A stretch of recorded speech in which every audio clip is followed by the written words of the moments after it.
साईं की बात। बच्चे, बचा लिया ना तुम्हें आज, तुम्हारे साईं ने तुम्हें बचा लिया ना मेरे बच्चे। देखो आज कितनी बड़ी दुर्घटना तुम्हारे साथ में घटने वाली थी, लेकिन तुम्हें बचा लिया। आज तुम्हारा बहुत बड़ा नुकसान हो जाता, बहुत बड़ा, जिससे तुम्हारे साईं ने तुम्हें बचा लिया। तुम तो बिल्कुल डर गए थे, घबरा गए थे कि क्या होगा, कितना बड़ा नुकसान हो गया तुम्हारा, और तुम तो रोने लग गए थे। और फिर देखो तुम्हारे साईं ने तुम्हें बचा लिया, तुम्हारे सर पर हाथ रखा। जानते हो क्यों?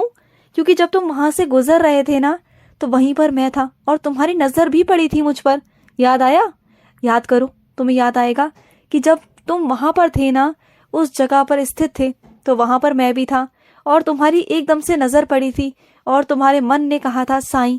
बस उसी वक्त मैं तुम्हारे पास आ गया था तुम्हारी मदद के लिए मेरे बच्चे। और सुनो, अगर कोई तुम्हें ना परेशान कर रहा है ना, बार बार तुम्हें परेशान कर रहा है और वो समझ नहीं रहा, तो उसे इस बार ना सख्ती से और बहुत कड़े शब्दों में उसे समझा दो। आखिरी बार उससे कह दो कि अगर इस बार वो नहीं मानेगा तो फिर मैं देख लूंगा। तुम एक बार चले जाओ और गुस्से में आकर सख्ती से कड़े शब्दों में कहना, और देखना, तुम बिल्कुल डरना मत।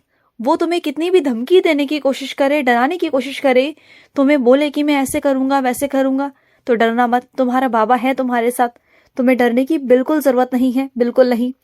और सुनो, तुम ना दवाइयों को खाते नहीं हो, दवाइयां उठाकर फेंक देते हो। ये क्या तरीका है मेरे बच्चे? तुम जानते हो कि तुम्हारे परिवार वाले तुम्हारे लिए कितनी मेहनत कर कर दवाइयां लेकर आते हैं, तुम उसे खाते नहीं हो। या तो उठाकर एक तरफ रखते हो या फिर फेंक देते हो। ये कोई तरीका नहीं हुआ ना मेरे बच्चे। तुम सुनो मेरी बात को, कितनी मेहनत से वो तुम्हारे लिए दवाई लेकर आते हैं, मेहनत करते हैं पूरा दिन कि मेरा बच्चा ठीक हो जाए, मेरे बच्चे को कोई तकलीफ ना हो, उसकी बीमारी खत्म हो जाए। और तुम ऐसी हरकतें करते हो। ऐसी हरकतें मत किया करो। और जो तुम अपने माँ बाप से जिद करते हो ना कि तुम्हें ये चाहिए ही चाहिए, और तुम उनके आगे इतनी जिद दिखाते हो कि खाना पीना तक छोड़ देते हो, उनसे बातचीत करना बंद कर देते हो, ये क्या तरीका है मेरे बच्चे? अगर तुम्हारे माता पिता सक्षम नहीं है वो चीज करने के लिए, तो क्यों उन्हें चिंता देते हो? हाँ, उन्होंने पूरी जिंदगी निकाल दी सिर्फ इसलिए कि तुम पढ़ो लिखो कुछ बनो। लेकिन तुम क्या कर रहे हो? तुम उनकी चीजों का गलत इस्तेमाल कर रहे हो, उनके विश्वास का गलत इस्तेमाल कर रहे हो तुम। ये तो गलत चीजें हैं ना मेरे बच्चे, तुम्हें ऐसा नहीं करना चाहिए, बिल्कुल नहीं करना चाहिए। सोचो, अगर उनके सामने वो चीजें आएंगी तो क्या गुजरेगी उन पर? सोचा है तुमने कभी? सोचो इस बात को, गौर करो कि तुम्हारे माता पिता तुम्हारे लिए क्या क्या करते हैं। सोचो इस बारे में, जब सोचोगे ना तब तुम्हें अंदाजा होगा। और सुनो, मैं अपने कुछ बच्चों से कहना चाहता हूँ कि मैंने उनसे मना किया था कि खट्टा नहीं खाना, लेकिन फिर भी तुम्हें देखकर रुका नहीं गया ना, फिर भी तुमने गोलगप्पे खाए। हाँ, क्यों खाए तुमने गोलगप्पे? तुमसे मना किया था ना कि गोलगप्पे नहीं खाने, अब तुमने खा लिए। हाँ, अब एक काम करो, जल्दी से उदी जल का सेवन करो, क्योंकि ना खट्टे पानी की वजह से तुम्हें कोई तकलीफ नहीं होगी, तुम्हारा गला बिल्कुल स्वस्थ रहेगा। मेरी उदी का सेवन कर लो और आगे से मत खाना, सुन रहे हो ना तुम? मैं तुम्हें बार बार रोकता हूँ, टोकता हूँ। देखो, कभी तो परहेज कर लिया करो ना। अभी तुम ठीक नहीं हुए ढंग से, तो क्यों ऐसा कर रहे हो? तुम्हारी जीभ ना बहुत बहुत ललचाती है, चीजों को देखकर तुम्हारे मुंह में पानी आ जाता है। मैं जानता हूँ कि तुम्हें खाने पीने का बहुत शौक है, लेकिन देखो, जहाँ परहेज होता है ना वहां परहेज किया करो, ठीक है ना? और सुनो, तुम कहते हो ना कि साईं मुझे जन्म ही क्यों दिया, मैं इतना परेशान हूँ इस धरती पर, मुझे भेजा क्यों? तुम्हें अपने धरती पर होने पर, तुम्हें अपने इंसान होने पर ही शक होता है। तुम्हें यह शक होता है कि तुम्हारी कोई कीमत ही नहीं है। तुम्हें लगता है कि तुम बस बेमतलब पर ही इस धरती पर आए हो, तो तुम्हारा कोई मकसद ही नहीं था इस धरती पर आने का। लेकिन तुम गलत सोचते हो मेरे बच्चे, गलत सोचते हो। तुम जानते हो, तुम्हारे भाग्य से ही तुम्हारे परिवार वालों को इतना कुछ मिला है ना, बहुत कुछ जो उनके भाग्य में ही नहीं था। वो सिर्फ और सिर्फ तुम्हारे कारण उन्हें मिला है मेरे बच्चे, सिर्फ और सिर्फ तुम्हारे कारण। और एक बात कहूं तुमसे, तुम जिस इच्छा रख रहे हो ना जिस चीज की, तो मेरी साइंस और चरित्र पढ़ो। जितना जल्दी हो सके उतनी जल्दी मेरी साइंस और चरित्र को खत्म करो और पढ़ो। और इस बार ना सिर्फ एक इच्छा के साथ पढ़ना, सिर्फ एक इच्छा के साथ। और तुम जिसे भी शामिल करना चाहते हो ना, उसमें जिससे भी शामिल करना है उसे तुम शामिल कर सकते हो, लेकिन जितना जल्दी हो सके उसे खत्म करना। और अपनी जो भी इच्छा होगी वो रख देना मेरे आगे, लेकिन एक ही इच्छा रखना, इस बार मैं उसे पूरी जरूर करूंगा। हाँ, मानता हूँ कि मैंने तुम्हारी बात नहीं मानी थी पिछली बार, तुम मुझसे गुस्सा भी थे, नाराज भी थे। मानता हूँ अपनी गलती को। तुम्हें ये भी लगा था कि तुम्हारे बाबा ने तुम्हें धोखा दिया, लेकिन मैं धोखा नहीं देता मेरे बच्चे। कभी कभी ना कुछ चीजें ऐसी हो जाती हैं कि मुझे वैसा करना पड़ जाता है, उसमें मेरी कोई गलती नहीं।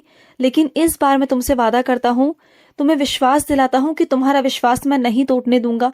मैं वादा करता हूँ तुमसे, मेरा पक्का वाला, बिल्कुल पक्का वाला तुमसे वादा है कि इस बार जब तुम साइंस का चरित्र पढ़ोगे, जिस इच्छा के साथ पढ़ोगे, वो मैं पूरी जरूर जरूर करूंगा मेरे बच्चे। और सुनो, जो बेजुबान जानवर तुम्हें रास्ते में मिला था ना, वो रास्ते में मिला नहीं था, वो मेरी मर्जी थी कि तुम उसे लो, उसे रखो अपने पास में, उसकी सेवा करो। मैं चाहता था कि तुम सेवा करो, मैं तुम्हारे हाथों से उसकी सेवा करवाना चाहता था, क्योंकि तुम्हारे जिंदगी में बहुत सारे ऐसे अशुभ कर्म थे।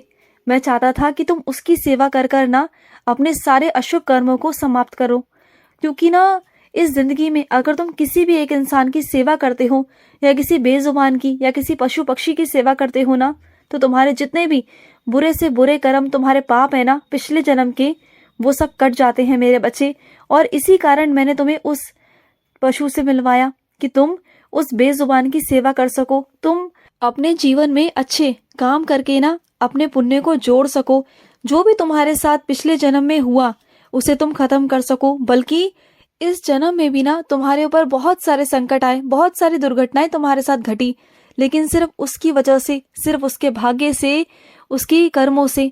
वो बोल तो नहीं सकता क्योंकि वो बेजुबान है, लेकिन वो तुम्हें दुआएं बहुत देता है, मन ही मन तुम्हें आशीर्वाद बहुत देता है, और उसी कारण तुम कितनी बार बचे हो जानते हो। बात तुम्हारे प्राणों तक आ गई थी, तुम्हारे प्राणों तक की रक्षा की है उसके आशीर्वाद ने।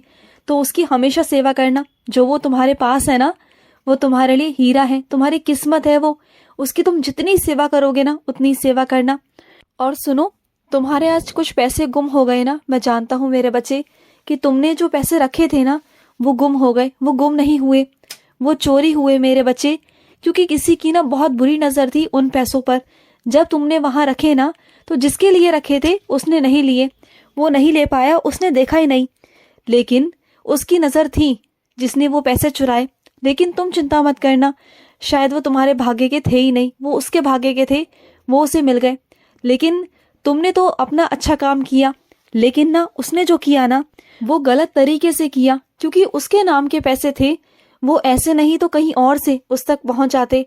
लेकिन उसने चोरी कर कर गलती की, लेकिन अब उसे उसके दंड की सजा तो मिलेगी।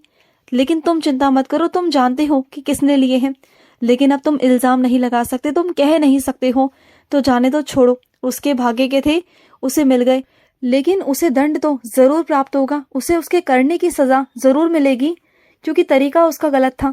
और सुनो, तुम रोज क्या राशियां देखते रहते हो, रोज क्या राशियों को सुनते रहते हो। रोज की राशियां आस पास ही होती हैं मेरे बच्चे, और समान ही होती हैं। तुम क्या रोज राशियों के पीछे पड़ जाते हो, रोज राशि देकर काम करते हो। हाँ, इतना क्यों वहम पालते हो, कुछ नहीं होता राशि वाशी मेरे बच्चे।